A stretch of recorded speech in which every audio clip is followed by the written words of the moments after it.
looking through my journals and all the quotes I've compiled from all these great Christian thinkers through the years, like, what if we could just like assemble all of these into like a thing and revolutionize Christianity?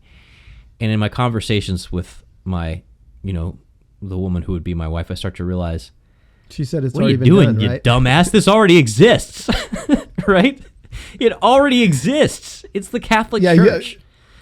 Yeah, you were wanting to pull together all these things and create a new Protestant denomination that would instantiate all these angles. It sounds so stupid when you put it that way, but yes. Yeah. And I'm so embarrassed. Like when it dawned on me that that's what was happening, like I felt so stupid.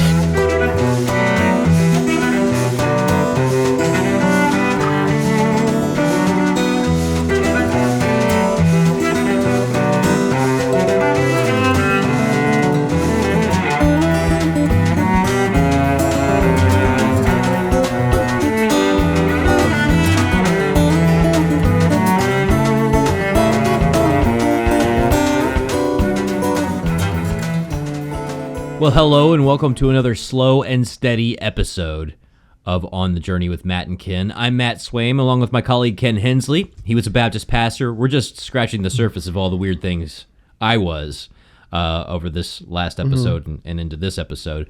But if you want to find out more about Ken and I and all of our friends over at the Coming Home Network who have been in various stages of interest in the Catholic Church, and some of us have even joined, come visit us at chnetwork.org. Again, chnetwork.org.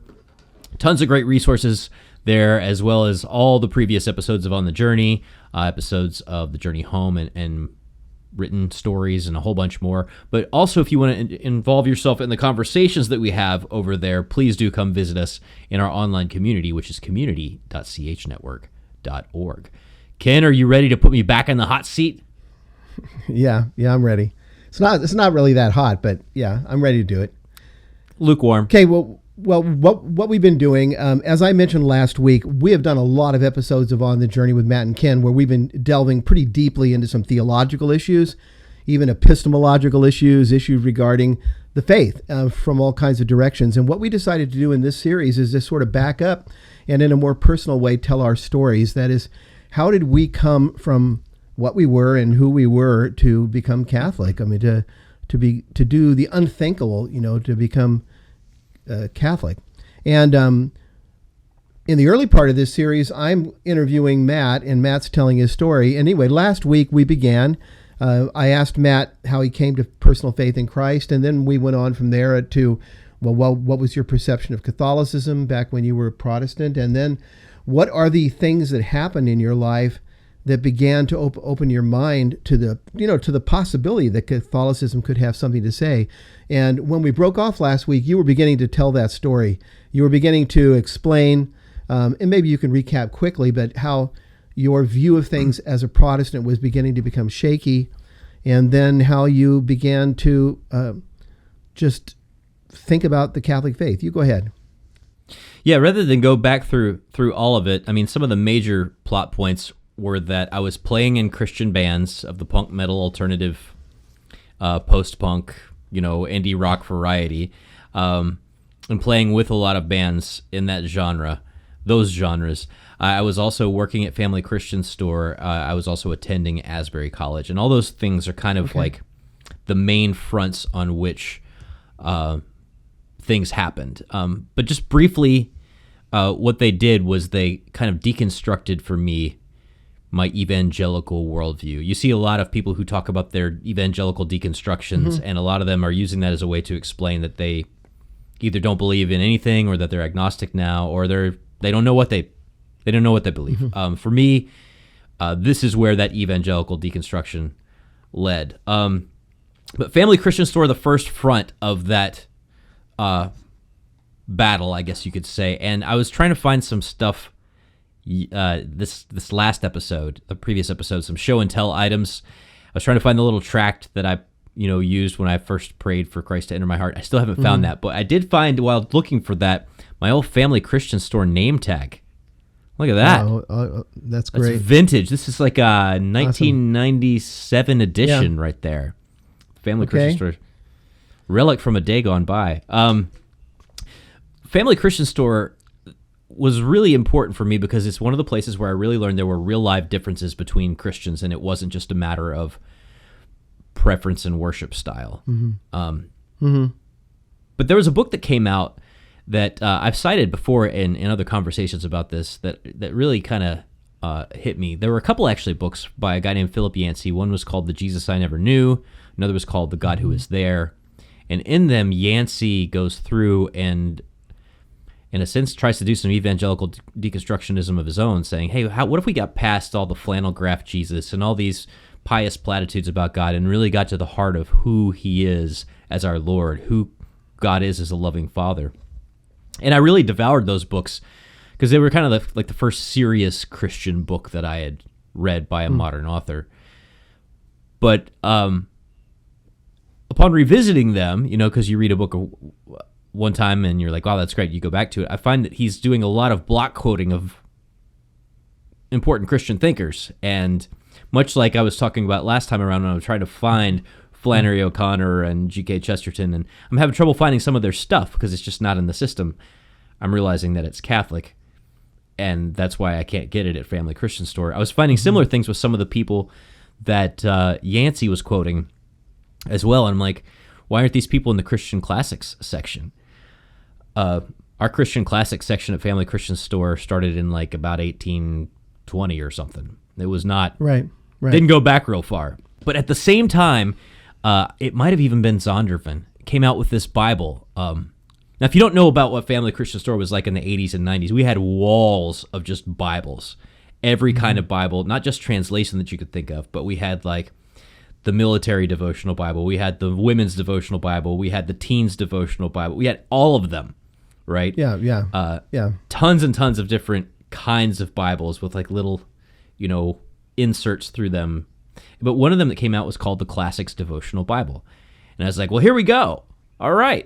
And I picked it up. What was interesting about the Classics Devotional Bible is that it had the Bible and then it had like 300 devotions in it to kind of walk you through the year plus one for the weekends, right? One for each weekday, Okay. one for the weekends. But the reflections were for like Charles Spurgeon and C.S. Lewis and George Fox and John Calvin, your old buddy John Calvin. But there were also some things in there from like Thomas Aquinas and from Catherine of Siena and a couple of others. I think Ignatius of Antioch was in there. I was like, why can't we find these people in our bookstore? So again, this is part of it. And again, realizing that those people are Catholic starts to really make me think, well, if they're Catholic and they're a problem, then why are we allowing them in the Classics Devotional Bible? So all that's in the Family Christian Store world. In 1997, the fall of 1997, I enroll as a student at Asbury College. It's now Asbury University. They've gone up in the world. But in my time, they were the humble Asbury College. And it was only a few miles from my house where I graduated in Jessamine County, Kentucky. I was at Jessamine County High School, went just up the road to the best Bible college that I knew in my county. And Well, it was a Methodist school too, right? Well, yeah, Methodist tradition. It was not affiliated with a denomination. It was Wesleyan tradition, and more specifically, Wesleyan holiness in the way that it understood itself. But there were a bunch of people you're in Kentucky. You got some Baptists that go there too. Sure, I went with an intent to study media because they have a really great media program. Still do a fantastic media program over there. And I had some amazing experiences as part of that. I went in wanting to do radio, and everybody's like, you're crazy. By 2005, radio's not going to even be a thing, man. What are you doing? And here I am in 2022, still doing radio. But I took a bunch of classes there that were part of the core curriculum of liberal arts that, were great and I thought would, prepare me to be a critical thinker in the world. But my electives, I mixed it up. I took a bunch of media stuff, but because of all the things I'd become interested in through playing music and through, reading around at Family Christian Store, I decided to make my electives either in English or philosophy, to try and kind of explore more of these themes of beauty and imagination that had really been pulling my heart.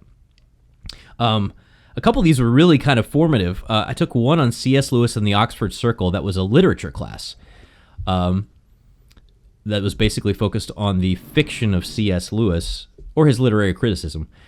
and the fiction written by a bunch of people kind of who were in his world, and Chesterton was kind of in the mix of that. Tolkien also as well, and some others.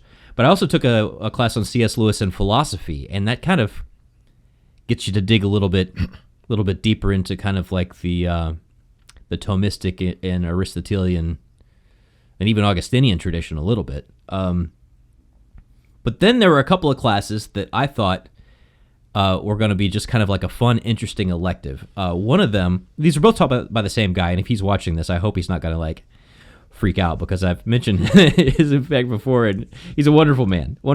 But there was this class, it was a new professor, and he was teaching a class on GK Chesterton. And I thought, well, this is great. I've been hearing about this guy, and I can only get one book of his. I can only get like a 1-volume thing of Heretics and Orthodoxy from Family Christian Story. This will be my chance to get a whole bunch of Chesterton stuff. And I had read Orthodoxy, but I didn't really understand Orthodoxy by Chesterton. And taking that class not only gave me a sort of a breadth of Chesterton's deal and what he was trying to say, but it also helped me kind of go back and revisit Orthodoxy kind of with a fresh set of eyes. And suddenly it started making sense to me. And it made sense to me in a real big way. Now, for a lot of people, there are other Chesterton books that do it. And I would think that in the longer term, maybe The Everlasting Man has had a deeper impact, or some of Chesterton's other works have kind of hit me deeper. But in terms of just really being like able to point out my dissatisfaction with evangelicalism and point me towards like a liturgical sacramental Christianity, Orthodoxy was pivotal. There were 3 chapters in Orthodoxy that really did it. One was when he starts talking about the maniac. And in Chesterton's view, the maniac is anybody who's just not like a common sense regular guy. And a common sense regular guy is a person who's like built in equilibrium.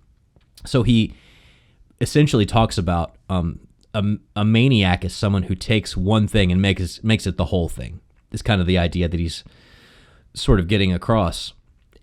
And this is resonating with my frustration with a lot of the versions of Christianity that I've found to be unsatisfying, that they've taken one concept like free will or grace, or they've taken something that is clearly arguable from the scriptures, but they've argued one point to the exclusion of all the rest of the Bible. And I was finding this in so many different forms of Christianity. You're like, aha, this is the problem. The problem is not that these people have it wrong. It's just they've got the one right thing that's crowding out all the other right things. I felt like Chesterton was onto something here. He also had, the second of the 3 chapters that really got me was The Ethics of Elfland, where he's really talking about wonder and mystery in creation. That's one of my favorite chapters in all of literature. Oh, it's so good. Yeah. If you only do one thing after watching this episode, just go read The Ethics of Elfland. But he talks at the end, he gives this analogy about how, part of the reason that Robinson Crusoe is such a good story is because we get like this little list of the things that Robinson Crusoe is left with on the island. And with those things, he must build a life. And it's kind of exciting that he's only got like a very limited list of them. You can't add anything, but it would be a mess if you took one of them away, right? Like this is like the essential stuff. And that whole concept kind of, I think, really opened my mind and heart to the idea that God has left us not with just some ideas, but also on this wreck of the world, right? This, shipwreck of humanity. He's left us with creation itself. He's left us with the ability to build a world and a life out of the material things that he's left us to. That God works through stuff, right? That it's not just that God leaves us with a set of core concepts. He leaves us with all of creation. And even Christ himself works through creation. He's not here to be a person who's communicating interesting ideas about the Father, right? He does that, but he also is very hands-on, right? He touches everything, right? He breathes on things. He makes stuff. He spits in mud and rubs it in people's eyes. He does a lot of food things. So that was tells huge. people but then, to climb down. Tells people to climb down into baths and clean and get clean and yeah. Right. Now- Or even after he heals somebody, he says, "Go do the washing anyway, and present yourself to the Pharisee." Like all this stuff, it matters. And then I think the final one, the chapter in there that really got me was the whole idea of the paradoxes of Christianity. And this came back to that question of the maniac about, all these Christian traditions that had taken one really good thing and elevated it, but squished all the other good things in Christianity in the process.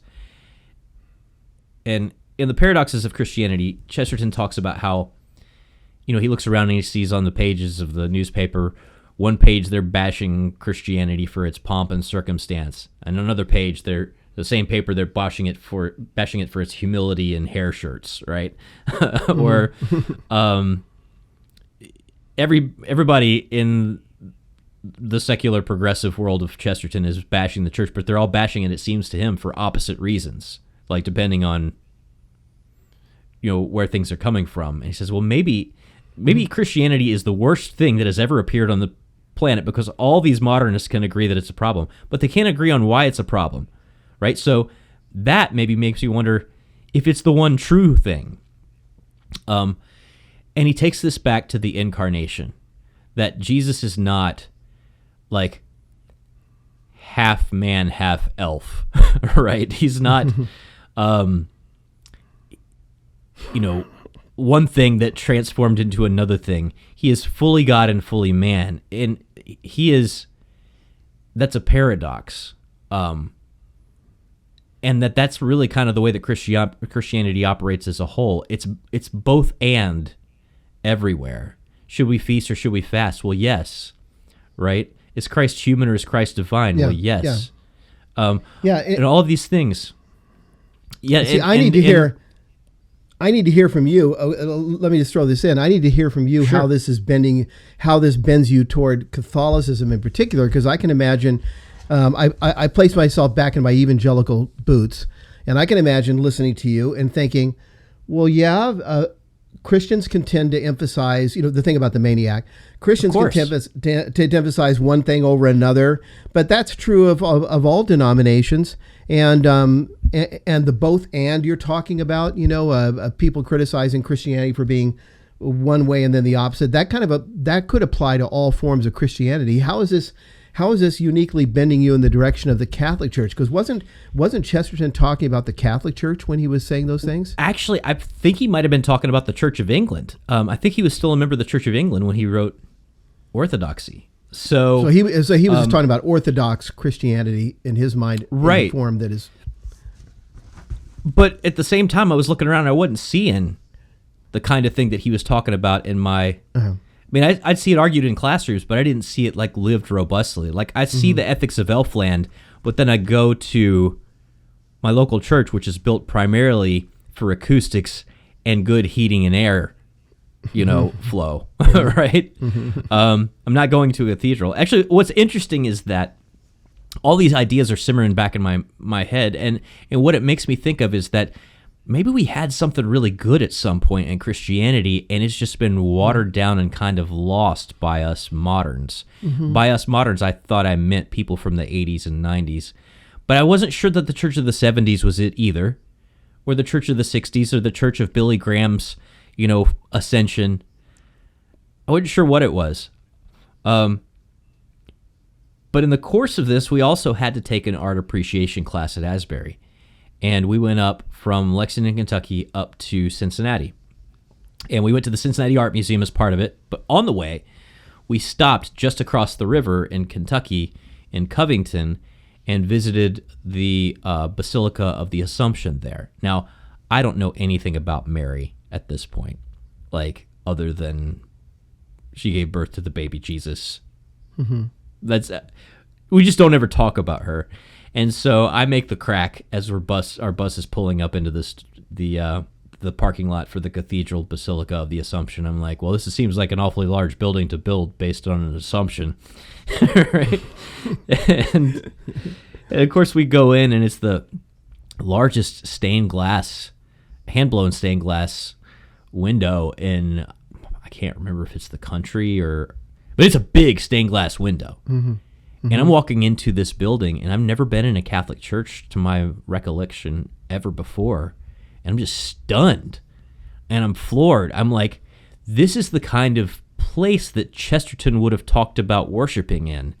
And we don't have anything like this in my, at that time, Free Methodist world. Like, it's clear that just like Flannery O'Connor and Tolkien and Walker Percy and Graham Greene and all these others were writing from a place of like richness and depth and oomph because they were Catholic. It's clear that the people who built this building didn't build it because they liked prettier things, but it's coming from like some deep stuff. Mm-hmm. It's coming from the kind of depth that Chesterton was alluding to when he's talking about the ethics of Elfland. Like, I feel like I'm in the middle of a huge mystery. And it's exciting. It's a little scary, but it's also exciting. Again, all that's happening, Ken, while I'm still living in central Kentucky, there's one tiny parish in the whole county of Jessamine County, and I'd never set foot in it. And I didn't know anybody who went to it except for one neighbor that lived a couple of streets down from my parents, and I don't think I ever talked to them about Catholicism. And these things are happening in me that are making me think this Catholicism thing is big and deep and rich and thick and mysterious, and I don't know if it's true, but man, is it interesting. Yeah, I relate to that. I relate to that thoroughly. You know, your story just kind of, I have to admit, your story just blows me away. Once we turn the tables and you begin to interview me, this will become clear, but it just blows me away because so far you haven't talked about one doctrinal issue. You haven't talked about, a different view of the Trinity or the canon of Scripture or sola scriptura or justification by faith alone or even Mary's Assumption. You haven't talked about any doctrinal things. It just seems like what's happening in your life, first of all, that kind of breakdown in the church that you experienced is more about, I'm not even sure how to put it into words, but it's more about you just through these various avenues of literature and art, and even a building, architecture, and these chapters in Chesterton. It's all about your imagination again being baptized somehow or being expanded out to where you're kind of becoming, I don't know if bored's the right word, but you're beginning to see your evangelicalism as sort of thin, like thin gruel, like thin soup. And you're beginning that's a good way to put it. You know, I was joking with a friend of mine who we were having this conversation with, and he's been walking through some of the pieces of this process of late. And, you know, I was like, man, I felt like when I go back to that world now, and this is the sense that I was getting at the time, that I was like single ply Christianity. Like that was kind of what I was dealing with. Or it's like, have you ever, you've had these same towels in your house, like bath towels for the past 25 years. And you get out of the shower, year 25, you're like, I suppose this thing gets me dry. It works. It came out of the dryer. It's nice and warm. And then your wife is like, no, we're getting new towels. And then the first towel comes out of the dryer and it's like thick and fluffy and warm and all encompassing. And you're like, this is what a towel was always supposed to be. But I felt like, in a sense, my Christianity had like sloughed off so many good, rich things that it was just kind of like a thinner reality. All this time, by the way, as I'm reading the Classics Devotional Bible, as I'm, having like thoughts looking into this cathedral, as I'm reading Chesterton and underlining every other line, I'm packing these all into like journals and scrawls, and I'm trying to like insert them into the songs that I'm writing and trying to piece together like, what is this thing that I can't get at? How could I possibly like assemble all the good pieces of this and start a revolution within Christianity to reclaim it? That's kind of how I was thinking of all of this stuff. Because again, I don't know any Catholics. I don't have to drive by any Catholic churches in my daily world. Yeah, so that's my mindset. You weren't thinking I'm becoming an Eastern Orthodox or I'm going to become Catholic. You were just. Yeah. It's like I could go to a Greek Orthodox church my whole life and never be Greek, right? Same with Russian Orthodox. Like that wasn't right. Those to me were too like regional, right? even the Church of England, I was like, it's too regional. Like, I was looking for something that was like this thing that could like revolutionize Christianity around the world and across time. You might fit in the Bulgarian, though. Bulgarian Orthodox. Bulgarian Orthodox? or Romanian. No, they're all national, I know. They smell the Kentucky on me. You know, I remember early on, just brief aside, I remember reading Thomas Howard's book, Evangelical is Not Enough, which is one of the first books I read. And his focus was quite a bit along the lines of what you're saying, that he was being exposed to a more ancient liturgy, and he was liturgy. By the way, hadn't even come into the question yet for me. Like, liturgy hadn't come into the question either. Yeah. Well, but just the church, the look of the church, the lighting, the incense, the whole thing, the architecture, and I know he was grappling in that book with the fact that that in the evangelicalism he had grown up in, he was starting to think that people are treated as though they were like non-embodied spirits, like minds.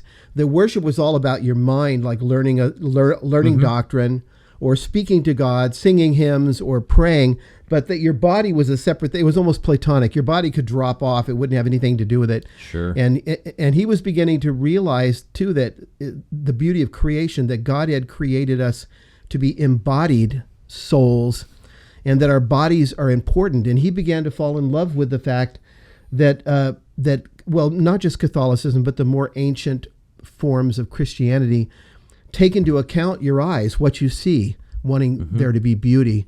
Take into account what you smell, the incense. Take your body into account, kneeling, standing, and all of that. And he this sounds similar to what you're saying too. You were just being one to something. You didn't know what it was yet, but you were being just drawn into something that would feel more whole and more complete, deeper, more mysterious, would take in all that life is, as a human being living in a body and living in a created world. I wish I had gotten a copy. Yes, and I wish I had gotten a copy of Evangelical is Not Enough by Thomas Howard at this point in my journey, because it would have shaved about 5 years off of it. Well, more like 3. But still, I didn't know who Thomas Howard existed. I did, however, know that his sister Elizabeth Elliot existed because of the story of the missionary, Jim Elliot being. I mean, he was closest thing we had to a modern martyr saint, in the worlds that I ran in. But also because Elizabeth Elliot's book Passion and Purity was a big. The ladies liked to read that when they were looking for, looking at us guys on campus and being like, yeah, you guys got to get it together because you're not fulfilling, what you ought to be if you want to be decent husbands in this life. But okay, well, go ahead and move forward though. What happens then? What happened next? Yeah, so graduated college and playing in lots of bands. I actually took like an extra semester off to try and play in bands. I really thought that I was going to be a rock and roll star on the Christian rock and roll circuit, or not even necessarily the Christian rock and roll circuit. At this point, we're playing with a whole bunch of bands from all different traditions, and no religious faith at all. Straight edge bands we're playing with because straight edge guys don't believe in drinking or smoking at that time, and neither did we. Or various phases that we went through. But my playing took me to Cincinnati, and I was looking for a way to get out of this Bible college town. And the place that I played in Cincinnati was run by a group of people from Cincinnati Bible College, which is now Cincinnati Christian University. Like Asbury, it's upgraded its name, which is founded in the Stone Campbellite tradition. That school is the Restorationist tradition. And if you don't know anything about the Church of Christ, which is what is kind of come out of that, they don't even consider themselves a denomination. Their deal is like, just get back to the scriptures and then we'll be all on the same page, which of course is about the noblest idea a Protestant can have, right? But it's also an idea that doesn't really work very well in execution. Because a lot of the people that I was with in this group were people who had run afoul of the powers that be over at Cincinnati Bible College because they'd gotten tattoos or been caught smoking on campus or something like that. But they had developed kind of like this community of people, and their goal was to reach out to people who maybe had had a terrible experience of Christianity whether their parents had like rejected them, whether they just tried to go to church once and got judged out of the room. The goal was to like create a community that, you know, would be more like kind of the messy hanging out with tax collectors and sinners vibe that Christ himself would have had. Interestingly enough, this group met inside of an old Catholic church that the Archdiocese of Cincinnati had sold off for a song during some of the consolidations. So Old St. George was this old Franciscan parish, and I lived in the friary of it. And we lived in this big building. We threw punk rock shows in this building, which again there used to be this old, big, beautiful church. But they had weddings in there, events. There was like a coffee shop. There was a little bookstore in the back of it with more of the Christian classics. Their classics actually did go back because there was an Episcopalian who had run this, and he read a lot deeper and older than the average evangelical. But being in this place again, I'm like, we would never build, let alone discard, a building like this in my evangelical tradition. But in the course of this also, I begin to try and find people on message boards who are maybe having these same kind of thoughts about Christianity and art and music.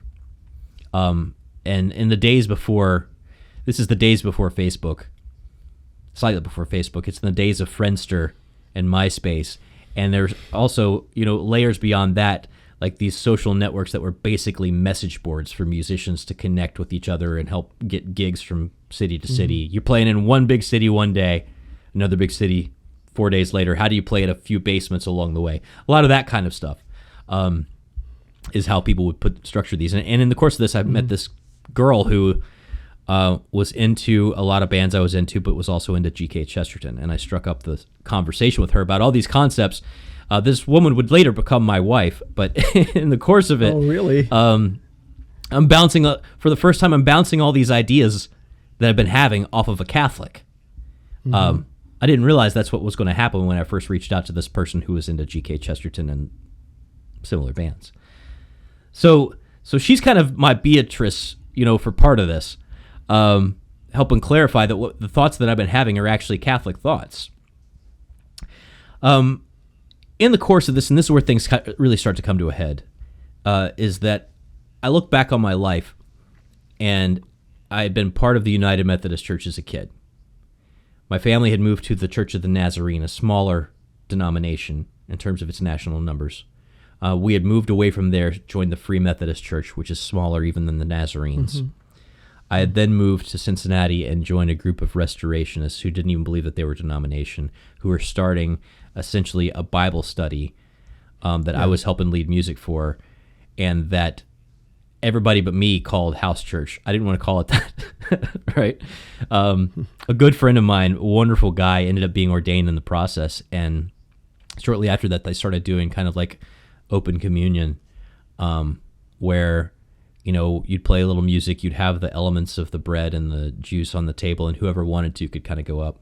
I don't know if this was a thing that was really kind of more of the, you know, a trend of the time within the Church of Christ, or if it was, I'm not sure what no, it was broader than that. Approach. I've seen that. I've seen that in other forms of non-denominational evangelicalism. Sorry. All I knew is that I developed enough sacramental sensibility to where I couldn't still do that anymore. And in all this, and even when I was part of this house church community, which I always tried to be careful and call it Bible study, because I was starting to get enough ecclesiological sensibility to where I knew that this, you couldn't just grab a couple of people and call it church. I still had this kind of idea that, you know, looking through my journals and all the quotes I've compiled from all these great Christian thinkers through the years, like, what if we could just like assemble all of these into like a thing and revolutionize Christianity? And in my conversations with my, you know, the woman who would be my wife, I start to realize, she said, it's what already are you doing, done, you right? dumbass? This already exists, right? It already exists. It's the Catholic Church. Yeah, you were wanting to pull together all these things and create a new Protestant denomination that would instantiate all these angles. You know, it sounds so stupid when you put it that way, but yes. Yeah. And I'm so embarrassed. Like when it dawned on me that that's what was happening, like I felt so stupid. Like Like I felt like, what are you kidding me? There's a billion person congregation that has never, stopped the line moving since Peter, that already exists, that has all these things that you're trying to recreate whole cloth. The way I try and describe it, when I had this sort of dawning, and I don't think it was a moment, it was kind of like over just a few weeks where there were just several conversations where I realized, like, do you listen to yourself, man? Are you listening to what's coming out of your mouth? I essentially began to think of myself as a bit of a theological grave robber. Like I would go in like the classics devotional Bible, like back in the day, but in the modern day, like reading through John of the Cross or Teresa of Avila or Catherine of Siena, Thomas Aquinas or GK Chesterton or Dorothy Day or anybody, I would be going in, taking the pieces of what they had that I liked, bringing them out, leaving the body that produced Dorothy Day over there, right? But taking the coolest things she said, the stuff that I thought proved me correctly, and assembling them into my own little treasure chest of what Christianity should be. You just open her casket and start taking in a few things, a little bit of a few things, Catholic social teaching here, a little bit of care and concern for the poor here. Take an earring off, take the flowers. A little bit of Chesterton's imagination we'll strip out. Little Thomas Aquinas' harmony of faith and reason. Even a few things from John Paul II, because Catholic social teaching was actually a big part of this too, and the whole culture of life, culture of death, that had a way of looking at the world that I found so refreshing. You weren't the first person to do that, and you weren't the only one doing it. I mean, this is happening all over the evangelical world now, where people are reaching out and trying to restructure and trying to think, how can we pull this beautiful thing in that we've lost? Or Brian McLaren was really hitting really hard with this. There was this sense of like Brian McLaren and the Emergent Church. So a lot of what I was doing was overlapping with the Emergent Church movement or postmodern Christianity. And when I finally had this realization, those were the people I got the maddest at, because I knew that's how I had thought this whole time. And I now knew what a fraud I had been, right? For trying to assemble this thing from scratch when it already existed. And so I honestly... let me play devil's advocate for you, though. Okay, devil's advocate on your behalf, though, that you weren't being a fraud. I mean, the worldview you understood was basic Protestant worldview, which meant we've got a Bible, and we learned from the Bible, and then we do our best to flesh that out into the world, And so what you were doing was kind of natural. I mean, it would have been natural for you to think, hey, look, I'm seeing all these pieces. I need to become Catholic, because you still would have thought, well, Catholicism's crazy. If you were put up against a wall, why is Catholicism crazy? You could have listed 4 or 5 or 6 different things. So it was actually very natural for you. Now, it might be pride too, to think that you're going to create your own denomination, but it's kind of natural. I didn't think of it as pride. I just thought of it as like, I was a modern St. Francis come to rebuild the church or something. I don't know what I thought I was thinking. Because in emerging churches or in the or postmodern churches or just evangelical churches, when someone goes out one day and says, hey, you know what, let's get some candles and let's dim the lights and let's put some candles around, and that'll evoke something mysterious and wonderful. They're not thinking, we're going to steal this from Catholicism and we're going to leave the body laying in the grave. Right. That's not what I was thinking. I was thinking this is old and ancient and beautiful. Why do we? Why don't we do this anymore? Well, and the reason is because that is carnal. That's your body again. Yeah. Like worship should be in spirit and in truth. And for you to get, I mean, this is why. Now you mentioned the Church of Christ, of course, that they don't have anything, no music, no images. But this is why a lot of forms of evangelicalism, from the beginning of, Protestantism, from the beginning of the Reformation, were wanting to go in and tear out stained glass windows and throw away things, crosses and crucifixes and all that, because that's considered to be fleshly. It's carnal.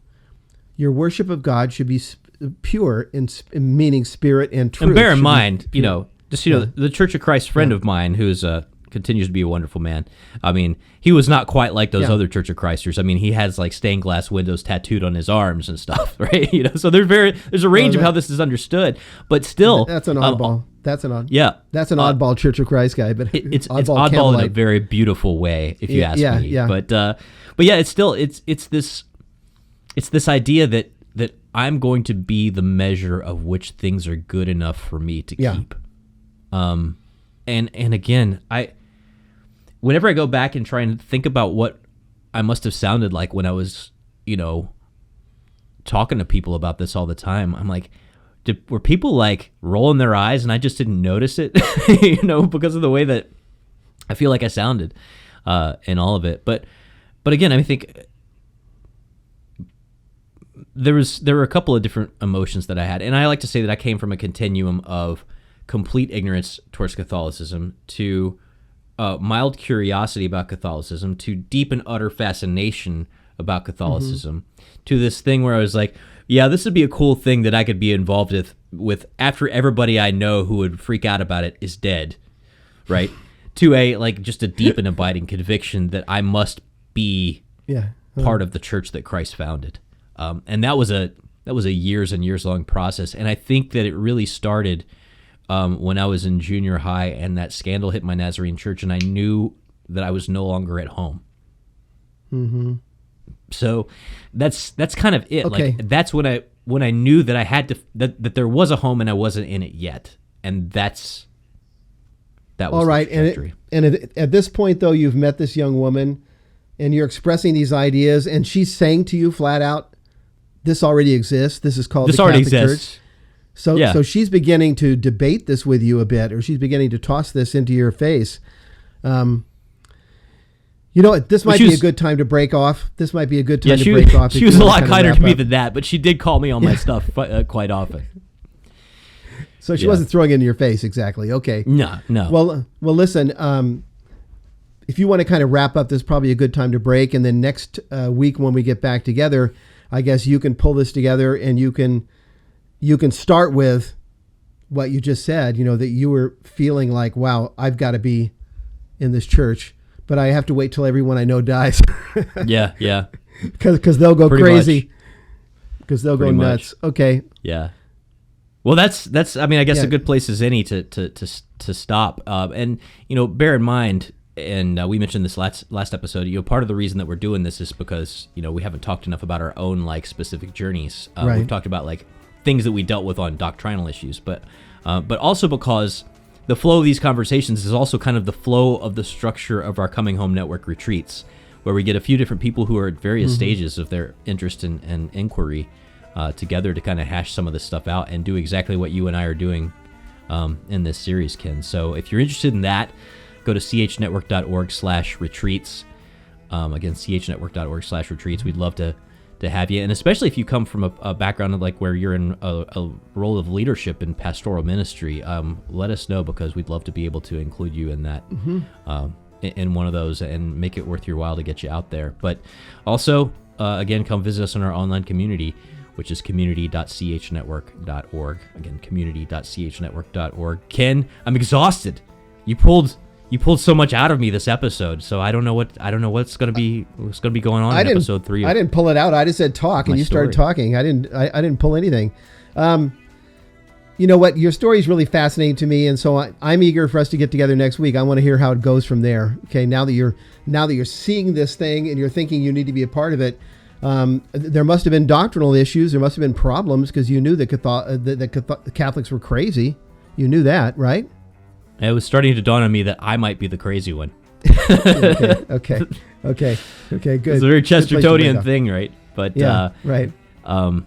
But yeah, my criticisms were saying more about me than they were about the church at that point. But yeah, we'll get into that next time around.